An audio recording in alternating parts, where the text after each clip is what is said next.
पिछले महीने 12 नवंबर को आप सल्लल्लाहु अलैहि वसल्लम की शान में गुस्ताखी के मामले को लेकर रज़ा एकेडमी और दूसरी तंजीमों ने जो प्रोग्राम ऑर्गेनाइज किया था मालेगांव बंद का,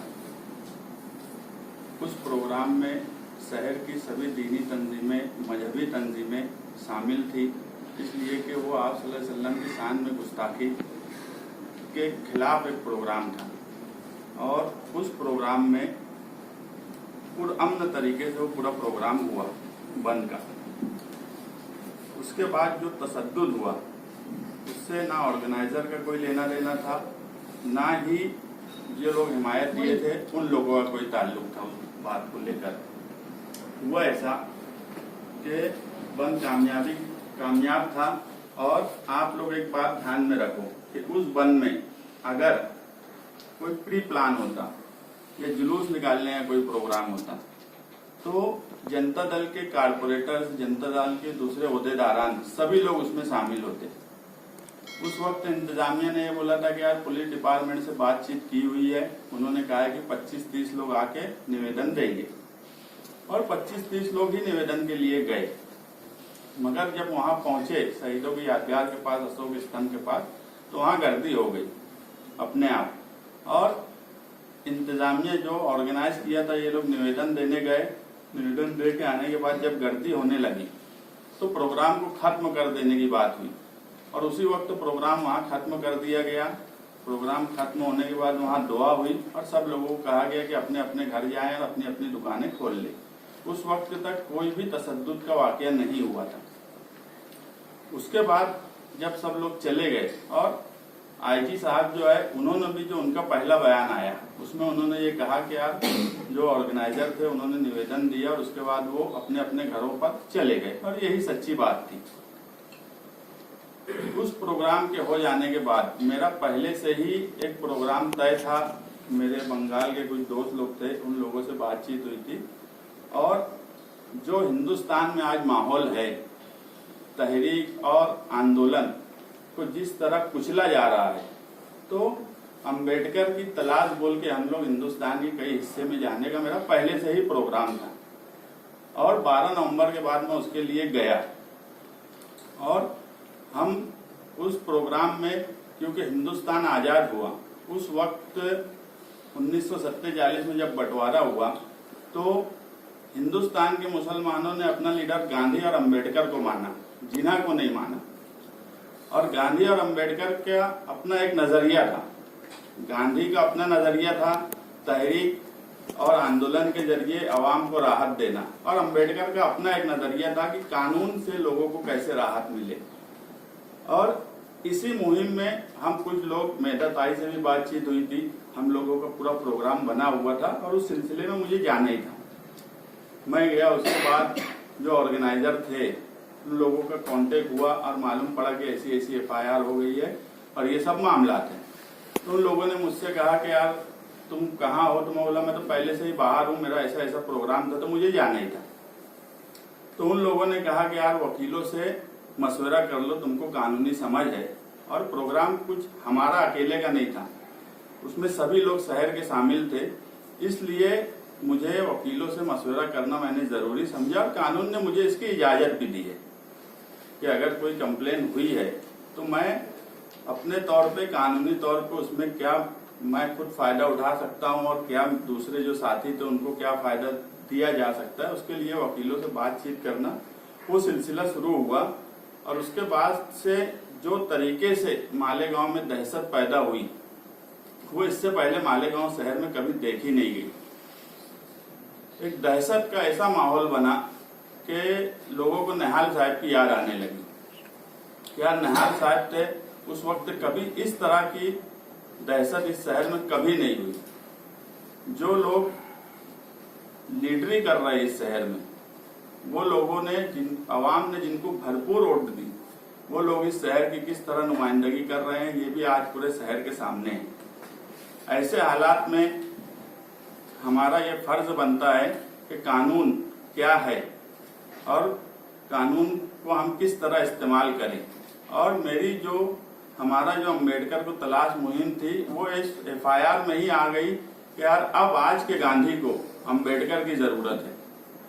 आज आंदोलन हो या तहरीक हो, अंबेडकर की जरूरत से मतलब कानून और गांधी मतलब आंदोलन और तहरीक। और वो इस शहर में ही हमने देख लिया। त्रिपुरा के सवाल पे हम इसलिए एहतजाज करने की तरफ गए थे कि वहाँ की एजेंसीज ने गलत तरीका इस्तेमाल किया था, मगर वही चीज आज हमारे साथ मालेगांव शहर में भी हो गई।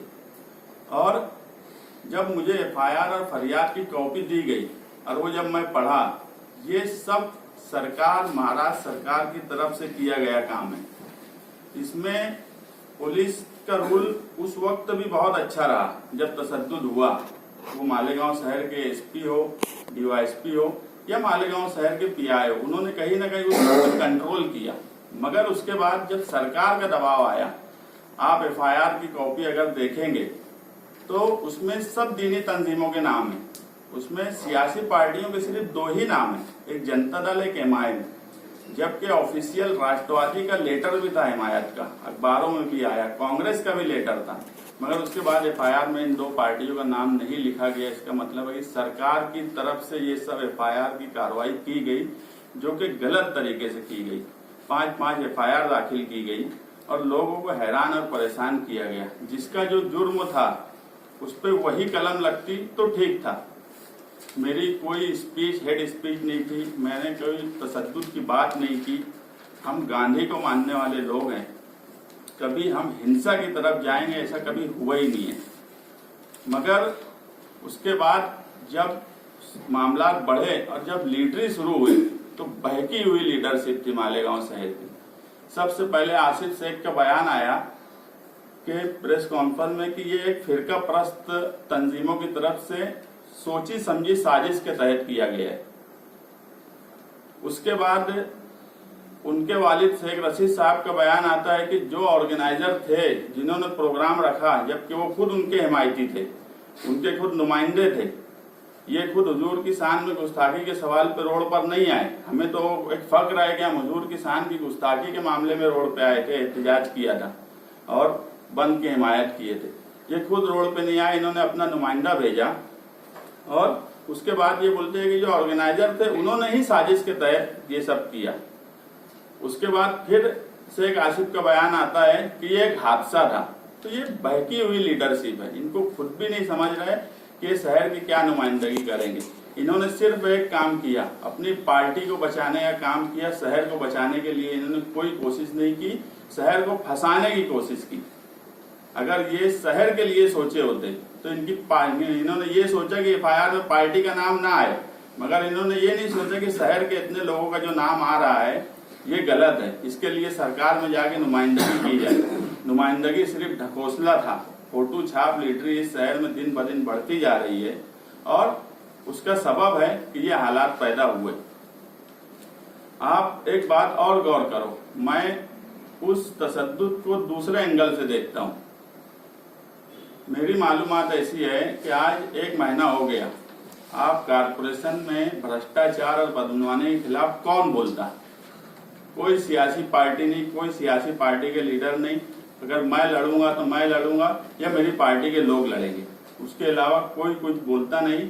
और ये महीने भर में अगर कारपोरेशन की तरफ से आप देखेंगे जो हिसाब से ठेके पास किए जा रहे हैं मेरे जाने के बाद स्टैंडिंग में, और बाकायदा ये बोला गया कि अभी वो बाहर है, जो भी कर सकते सब कर लो, तो मैं बाहर हूं, मुझे तो इसकी बहुत खुशी है कि यार मैं तो गब्बर सिंह है। चले डरते तो है और ये डर तो होना चाहिए। और वो तशद्दुद का एंगल पुलिस डिपार्टमेंट ने इस हिसाब से चेक करना कि जो ठेकेदारी मालेगांव कारपोरेशन में की जा रही है वो किसकी वजह से रुकी हुई थी, जो अचानक इतने बड़े बड़े ठेके पास होने लगे। आउटसोर्सिंग का 5 महीने से बिल हम जमा नहीं होने देते थे, वो बिल भी करोड़ों रुपए का आज जमा हुआ।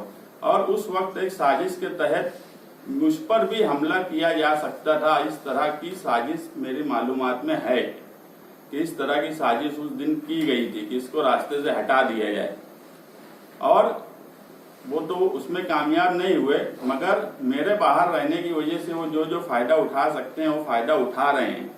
मगर मैं उन ठेकेदारों को भी बोलूंगा, कुछ लोग शॉपिंग की भी बात आवाम में करने लगे, जाकर शॉपिंग जो रुकी हुई थी शॉपिंग जल्दी से जल्दी बना लो, अभी ये बाहर है, ये अंदर चला गया। तो इस एंगल से भी चौकसी की जाए कि यार कोई ठेकेदार लॉबी तो नहीं थी जो फंडिंग कर रही थी कुछ और इरादे से, और तशद्दुद पैदा करके किसी को रास्ते से हटाना मकसद था। ऐसे हालात में मेरा सिर्फ यही बोलना है कि हम कानून सबसे बड़ा है, कानून में हमको पूरा भरोसा है, पूरा विश्वास है, और मुझे ये भी मालूम है कि कानून की तरफ से मैं बेगुनाह रहूंगा, और जो भी दूसरे लोग हैं जिन्होंने कोई गुनाह नहीं किया है वो सब बेगुनाह ही आएंगे। मगर आज वक्ती तकलीफ है और ये तकलीफ सबको झेलना पड़ेगी। जो लोग अंदर है उनके घर वालों को भी मैं यही कहूंगा कि कोई घबराने की जरूरत नहीं है। इस शहर में, ये शहर हमेशा से पुरअमन रहा है और आगे भी पुरअमन रहेगा। मैं शान हिंद की बहादुरी की भी बहुत कदर करता हूं कि ऐसे हालात में उसने बहादुरी से पार्टी को चलाया, शहर की नुमाइंदगी की। जब लोग डर गए थे, रजा एकेडमी की ऑफिस का जो मामला हुआ उसके बाद कोई जबान नहीं खोलने को तैयार था, उस वक्त भी उसने बोली, उसने पार्टी को भी संभाला और शहर को भी संभाला। आज अब इस शहर में ये वक्त आ गया है कि जनता दल को ताकत दी जाए। बहुत सालों से ये शहर खंडर होता चला गया, हम वहां तक बर्दाश्त किए। आज ये शहर का हाल ये है कि हमारा दबदबा भी खत्म हो गया। इसलिए अब मैं पार्टी के वर्करों को भी और पार्टी के जिम्मेदारों को भी कहूंगा कि एक मुहिम चलाई जाए कि हर गली एक निहाली। हमको हमारे शहर का दबदबा वापस लाना है। उसके लिए आज अवाम को अब जनता दल की तरफ देखना चाहिए, और जनता दल जो है जिस हिसाब से उभर रही है उसमें हमारे मुखालिफ क्या, हमारे अपने पराये सब चाहते हैं कि जनता दल को दबा दिया जाए, और ये बात इस शहर के लिए नुकसानदेह होंगी। और जो शेख आसिफ ने जो बयान दिया कि मेरे पास पुलिस से ज्यादा सबूत है, तो मैं उनसे ये कहना चाहता हूं अगर उनके पास कोई सबूत है तो उन्होंने उसे छुपाया क्यों? आज 1 महीने से लोग जेल में बंद है, कई शहर के जिम्मेदार लोग बाहर हैं और परेशान हैं। अगर उनके पास कोई सबूत है तो वो उसी वक्त देते ताकि जो लोग अंदर बंद हैं उनको राहत मिलती। वो सबूत को छुपाए। आईपीसी की सेक्शन 176, आईपीसी सेक्शन 187 के तहत कोई भी शहरी कोई सबूत छुपा नहीं सकता, उसको सबूत पुलिस को देना चाहिए। और मैं पुलिस से भी यही गुजारिश करूंगा कि इस कानून के तहत उनके ऊपर गुनाह दाखिल किया जाए, उनको नोटिस दी जाए, और जो सबूत उनके पास है वो सबूत उनसे मांगा जाए ताकि लोगों को राहत मिले। या फिर ये बहकी हुई लीडरशिप में कुछ भी ओल फोल बक रहे हैं जिससे इस शहर का नुकसान हो रहा है, ये नुकसान नहीं होना चाहिए। ऐसे हालात में अब जनता दल के वर्करों का भी फर्ज है कि वो बहादुरी से और हिम्मत से इस शहर की नुमाइंदगी करे, इस शहर को जोड़े, इस शहर का दबदबा वापस लाने की कोशिश करे। नहीं तो हम इस शहर में आगे चलकर कोई तहरीक के आवाम के मुफाद में कोई आंदोलन भी खड़ा नहीं कर पाएंगे अगर हमारा दबदबा वापस नहीं आया तो। मैं जो लोग ये बोलते थे कि ये बाहर है वो बाहर है, मैं तो प्रेस कॉन्फ्रेंस लेने के बाद मैं खुद अरेस्ट हो जाने वाला हूँ। और अगर किसी को ये लगता है कि जो लोग बंद है इसलिए 16 तारीख को आर्ग्यूमेंट है, उससे पहले मैं जमा हो रहा हूँ। मैं चाहता तो 16 के आर्ग्यूमेंट के बाद बेल होती है कि नहीं होती है उसके बाद भी मैं मेरा फैसला कर सकता था। मगर कुछ लोगों का ऐसा बोलना है कि यार जो लोग बाहर हैं उनकी वजह से अगर तकलीफ हो रही है तो मैं उनकी तकलीफ ना हो, इसलिए मैं अपने आप को कानून के हवाले कर रहा हूँ। मगर जो लोग जो राष्ट्रवादी के कारगुजार सदर है, जो राष्ट्रवादी के युवा के सदर है, उन लोगों ने आज तक क्या किया? हमारा जनता दल की तरफ से सिर्फ मैं था, अर्जुन मेरे साथ रहता था, आफ्ताब आलम, इसलिए वो आया। कोई हमारा जुलूस का प्रोग्राम होता तो सारे कारपोरेटर ओहदेदारान सभी लोग शामिल होते। तो जिन लोगों ने ये राष्ट्रवादी की तरफ से, राष्ट्रवादी की सरकार है, राष्ट्रवादी के ओहदेदारान फरार है, हमारा कोई दूसरा ओहदेदार नहीं है जो फरार है, तो उन लोगों को पुलिस के हवाले करना चाहिए, ना कि दूसरों पे तनकीद करना चाहिए। और जो ऑर्गेनाइजर है उन लोगों के ऊपर तनकीद करके शहर को फसादी बनाने की कोशिश शेख रशीद साहब ने की। मैं तो हैरान है कि शहर के इतना बड़ा सीनियर लीडर अब जो है क्या चाहते हैं। वो मालेगांव शहर से मुझे अब लगता है उड़ की उनकी कोई ख्वाहिश नहीं है, वो सिर्फ रुपया पैसा कमाना उनका मकसद है। और वो ये समझ लिए है ये आखिरी टर्म है उनका, इसके बाद कुछ हासिल अवामी तौर पे नहीं होगा। तो रुपया पैसा कमाने की कोशिश है और बड़ी बड़ी ठेकेदारी और गलत तरीके से ठेकेदारी की जा रही है, गलत तरीके से कामकाज किया जा रहा है।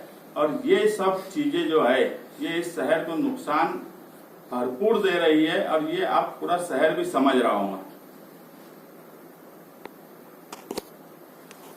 बहकी हुई लीडरशिप जो आपने कहा, तो यहाँ पे अभी जो नुमाइंदे हैं एमएलए साहब है वो भी तो जाके मिले, उन्होंने भी निवेदन दिए, तो क्या बहकी हुई लीडरशिप में इसलिए बोले कि बयान अलग अलग आए। एक बयान आता है कि कोई फिरका परस्त तंजीमों की तरफ से किया गया काम है, फिर बयान एक दूसरा आता है कि यार जो ऑर्गेनाइजर थे उन्होंने ही एक साजिश के तहत ऐसा सब किया, फिर बयान आता है कि ये हादसा है। तो एक बयान पे कौन लीडर नहीं टिका है ये शहर के सामने, इसलिए मैं बोला कि ये बहकी हुई लीडरशिप है। और हाई कोर्ट कब जाना है, सुप्रीम कोर्ट कब जाना है और कहाँ कब जाना है ये हमसे ज्यादा क्या समझता क्या। इनको अक्कल नहीं है, इनको समझता कुछ नहीं। इसके बाद ये कोई भी बात बोलते, अगर हाईकोर्ट से राहत मिलने की बात होती तो मैं अभी तक जा चुका होता इस शहर के लिए। मगर जो हालात हैं वो कानून का सामना हमको यहाँ सेशन कोर्ट में करना पड़ेगा, पुलिस के पास जाकर उनकी इंक्वायरी का सामना हमको करना पड़ेगा। उसके बगैर हाँ जब यहाँ से हमको कोई राहत नहीं मिलेगी तो फिर हम क्या हाईकोर्ट के हम सुप्रीम कोर्ट तक भी जाएंगे।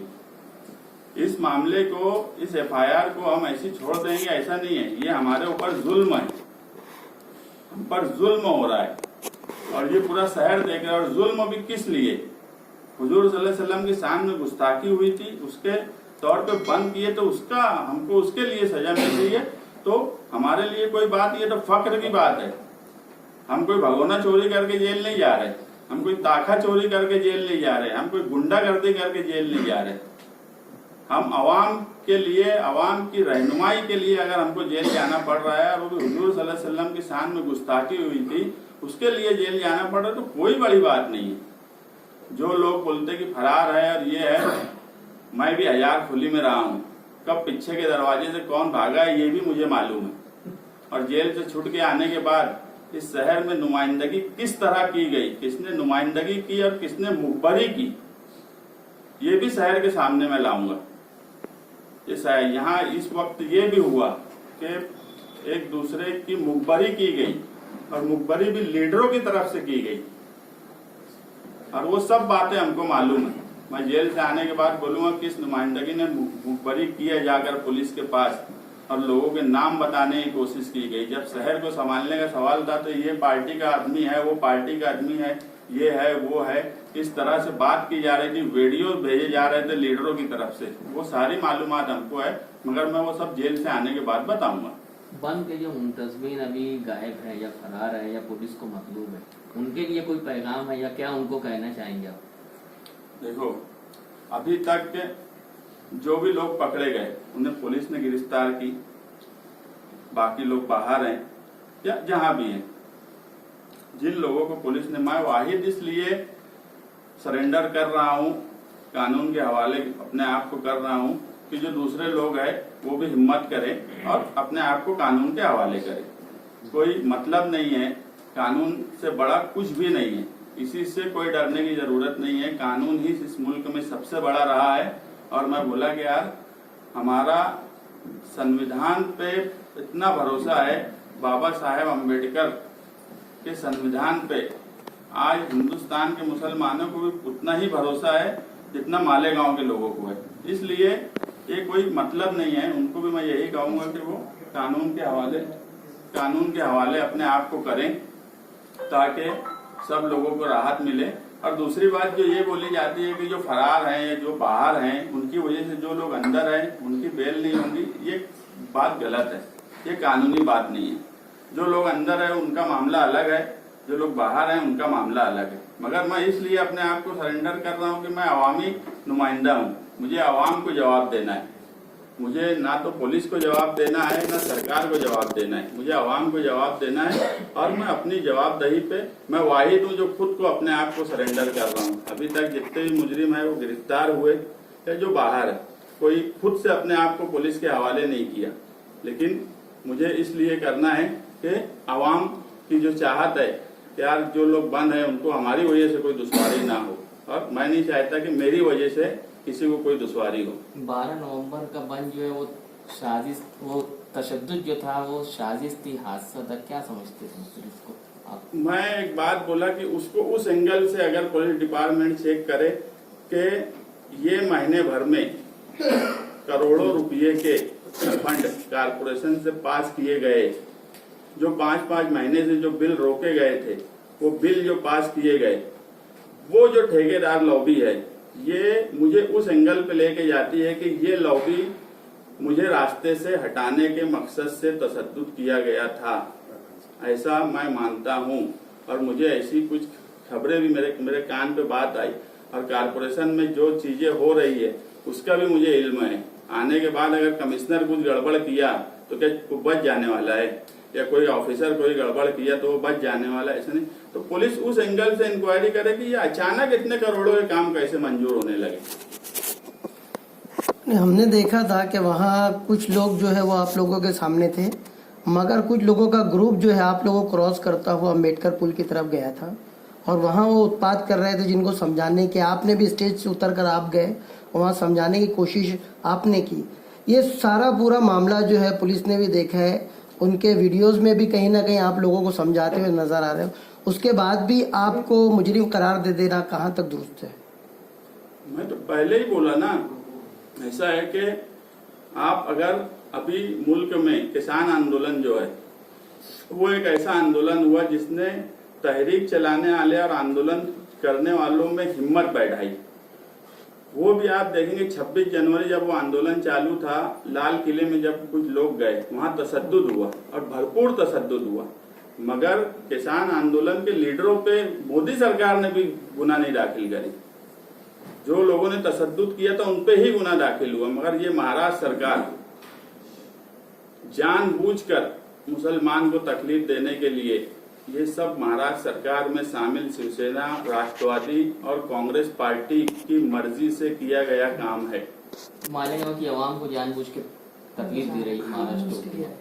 मालेगांव की आवाम को तो टारगेट किया गया, जबकि तशद्दुद कोई बहुत बड़ा तशद्दुद नहीं हुआ था। अमरावती और नांदेड़ में इससे ज्यादा हुआ था। नांदेड़ में बेल भी हो गई। बीजेपी के जो लीडरों ने बाकायदा बंद, दूसरे दिन जो प्रोग्राम किया उनकी 4 दिन में बेल हो जाती। तो आप इसको क्या समझते, सरकार की मर्जी नहीं है? सरेंडर का क्या तरीका, अभी खत्म होगा जाएंगे या क्या? खाना वाना खा के जाओ। हाँ